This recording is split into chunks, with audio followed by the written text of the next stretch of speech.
And that's why I don't lend my books, by the way. There's two stupid people in the world. Ones who lend their books and ones who give books back after they borrowed them.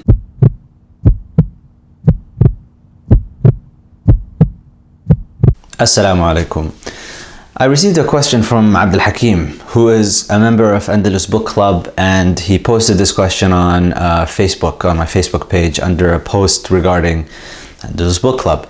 And his question was to do a video about tips for reading. How do we, and his specific question was, many of us, when we read, if the book is long, you'll get to a point where you'll forget the content at the beginning, and it becomes very difficult. And one of the things about being a member of Andalus Book Club is, if you're discussing a book, you should have a good grasp on the material of the book. So I thought I should share with you guys kind of what I do when I read. Most of the books that I read, I'm very selective. I like to pick books that have some content, some substance, that has some impact to my intellectual process, to my thinking. I don't like to read, junk books. Just like there's junk food, there are junk books. A lot of what you see in the bestseller list, for example, is junk information. So I'm very selective when I do that. So I thought I'll just give you 3 examples of what I do here. So right now we're covering The Colonizer and the Colonized by Albert Memmi, and I did a reading chair episode. I know some of you are wondering what's going on with that. It's on pause right now because I've got a lot of things going on. But I thought I should show you. Let's see. So get really comfortable with the idea of, once you possess a book, once you own a book, don't try to treat it nicely and keep it in pristine new condition. The book is meant to be read. The book is meant to be, I don't want to use the word consumed because I don't like the word consumed, but it's meant to really be taken in. And so get comfortable with the idea that you might have to dog-ear pages. Like if you look at this book, it's dog-eared like no tomorrow. And I'm not shy about that. And some pages, because if I have too many of them, I actually have kind of a system for the dog-earing. So if it's just like an important passage, you might find me kind of doing like one fold to the page, where I just fold it just once and that's it. But if it's a page that has something really significant that I really want to address, I'll do kind of a double. Like I'll fold the whole page up like that. Hopefully you guys can see that, but I'll do that to it. And then highlighter, man, I just go to town on these things, and it depends on, again, if it's, some pages might end up highlighting like a lot of passages in it. Other pages, not much. It's interesting material, but not much. And then you get back to highlights. And what I do when I'm reading this is, first of all, shut down all distractions. Make sure that your reading period is going to be a distraction-free period. Put your phone on airplane mode. Turn off all notifications. Be in a quiet place and just grab your pen, your highlighter and pen, and go to town. We're going to be covering Islam Between East and West coming up November 15th, for example, and that's by Ali Izzat Begovic. So what I do with him, so I don't have a highlighter with Ali Izzat Begovic here when I was reading this, but so I underline. Let's see, this page has got underlines. So I underline important passages, and then, let's see, did I do this with this book? Aside from the dog-earing as well. So here, check this out. This is a page early on in the book. And so what I do with it, I dog-eared it, like this is an important page. I didn't have a highlighter, so I just circled like a whole passage, and then I write my notes on the book itself. And the notes are usually whether it's something interesting about the particular passage or if it has some relevance. So this particular one was reflex of the life of dualism. And then I circled this passage, and then I wrote a thing here where I said, this dualism can resolve much of the controversy of evolutionary theory for religion. This note is a cryptic note. It's for me. I know what this is about, what it signifies. And that's why I don't lend my books, by the way. There's two stupid people in the world. Ones who lend their books and ones who give books back after they borrowed them. Something important again, so I started over here. And then it just goes on and on, man. Like it's, you know, whether it's underlining passages or circling passages or doing like all kinds of stuff to it. And let's see, did I write some more notes over here? Yeah, like check this out. Like, so writing notes and just like, and all cryptic notes for me to, it's sometimes it's either a response to, like I'm having a dialogue with the author as I'm reading the book. So if the author makes some statement that's relevant, then I'll start it, highlight it, do something, write about it. Sometimes I'll summarize a particular passage in a way that, so for example, he talks here about ethics and history, and I've got this paragraph here that I've circled, and then I summed up the paragraph where I just said, in other words, civilization is technology, because he was, in this particular page, he was talking about the difference between culture and civilization. And we'll talk about this in Andalus Book Club, but it's quite interesting. Then he has like another thing where I was like, I put in a note, I was like, the beloved sallallahu alaihi wasallam was also unlettered. And it's relevant to something that he mentions. And I go even into the footnotes, because he's got footnotes here. I even read the footnotes, because sometimes you'll find hidden gems in the footnotes. What else?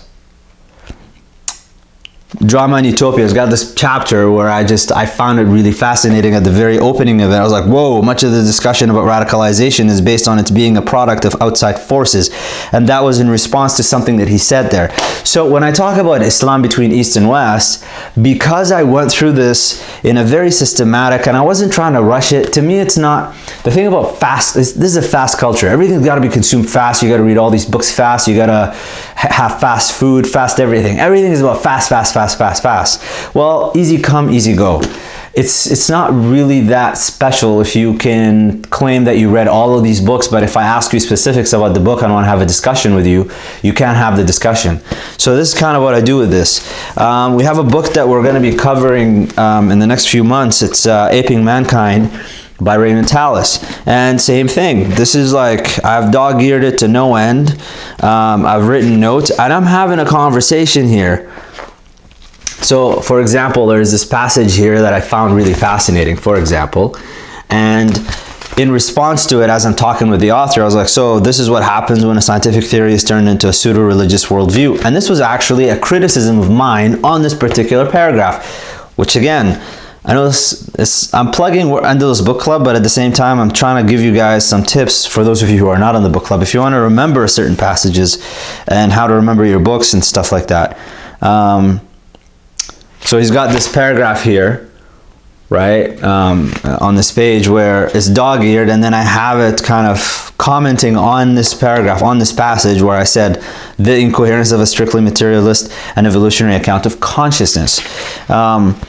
And what's interesting about this book is Raymond Tallis is an atheist, a card-carrying atheist who's not into anything to do with metaphysics, but this book is useful because it highlights, I'll leave it for the Andalus Book Club. But anyways, so this is kind of what I do with these books. If you want to know how to make sure that you remember what you've read, have some content, be actively engaged with the book. Write on it, highlight it, underline it. If it's a PDF version, you can do some edits on it, so you can actually highlight with Adobe, I think, and you can do some notes on it. But in any case, do this with the books, and in this way, what's cool about it is if I want to, not only do I have some things stick in my mind about the book and have a very nice grasp of the material and the arguments of the author and all of that, it also allows me to save time. So down the road, if I want to come back to the book and open it up again and I want to get a quick synopsis of it, a quick overview, I need to review it for whatever reason, I don't have to read the whole book again. And I don't have to struggle trying to find the relevant passages or the important points of the book, because when I read it the first time, I was going through methodically and I was annotating and I was doing all of this kind of notes and responses and things like that. So this is kind of what I do. Do it with one of the books that you're going to read, and you will find your appreciation of the material, your grasp of it, and also your critical engagement. Don't be a passive. Reading books is not like watching television. All right. I know some people, you go to the theaters, you can scream at the theater, you could, oh, don't run into this or don't go over there or whatever. when you're in book reading, be an active reader. Engage with the material. Write on the book. And that's also another reason why I don't like borrowing books from the library, because I can't do this with the books. So if it's a book that I feel like I should possess, I should own, and it has something that has relevance that I could come back to, you will find me picking it up and immediately like starting to write, dog ear, highlight, notes, circles, all of this stuff. Down the road, if I want to do it again, go through it again, just open it up and it's all ready for me. And then I can just kind of get a quick overview of what I felt was important. So I'm not relying on somebody else's review, because some people like to take a shortcut that way. You know, read some reviews of the books, read some review articles in New York Times or New Yorker or the New York Review of Books or whatever it is, or the New England Review or whatever publications you like to find, and you feel like you've read the book. You haven't read the book. You're just passively taking somebody else's account of the book. But if you want to build yourself intellectually, this is kind of what you do. Because I talked about Andalus Book Club throughout this, I'm going to plug it again. Link is in the description if you're interested in joining this place. I am leading the discussions on it, but I'm not a dictator about it. So it's kind of an open forum where everybody's contributing, but I'm going through it so that I'm basically trying to solidify a foundation for an Islamic worldview, so that for those of you who go through college, university, and find it challenging, people that have doubts from an intellectual perspective, this is kind of what I handle. This is what I do in the Andalus Book Club. So if you want to join, please, link is in the description. You can learn more about it and you can join from there. Subhanakallah wa bihamdik, ashhadu an la ilaha illa ant, astaghfiruka wa atubu ilayk. Assalamu alaikum. I hope you guys have been enjoying this content. I've changed the background a little bit and all of this stuff, and I'm adding more stuff to the channel. To show your support, the best thing you can do for me is to like the video and to share it with your friends and family and your social network, and just, you know, tweet it and Facebook it and all of this good stuff. Those of you who are able to give some financial support in some kind to help me make some more videos, I've got a few projects that I'd like to get into. You can go to my Patreon page. The link for it is in the description box, or you can link right here. You can click right here for it, and you can help me out through that way.